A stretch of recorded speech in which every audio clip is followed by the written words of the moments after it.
پاکستانیوں پچھلے کچھ دن سے مولانا فضل الرحمان بہت بڑی بڑی باتیں کر رہے ہیں، اور وہ یہاں تک کہہ چکے ہیں کہ ہم یہ جو 25,000 ہیں یا یہ جو 10,000 ہیں جو ہمارے ائمہ کرام کے لیے آپ لوگوں نے مختص کیے ہیں، یعنی پنجاب حکومت نے، ہم یہ پیسے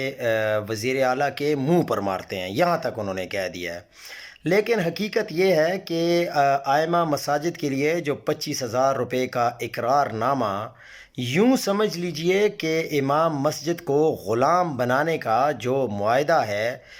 ایک معزز شخص کے لیے اس طرح کی غلامی قبول کرنے سے بہتر ہے کہ وہ امام مسجد کے بجائے ریڑھی پر ٹماٹر بیچے۔ مولانا فضل الرحمان کا موقف اس اقرار نامے کے پڑھنے کے بعد سمجھ میں آ گیا، اور انتہائی حیرت ہوتی ہے کہ کس کس قسم کی شرائط لگائی گئی ہیں، اور پھر بھی ہمارے جو مولانا صاحبان ہیں جنہوں نے پریس کانفرنس بھی کی ہے، کیسے انہوں نے یہ اس کو تسلیم کیا ہے۔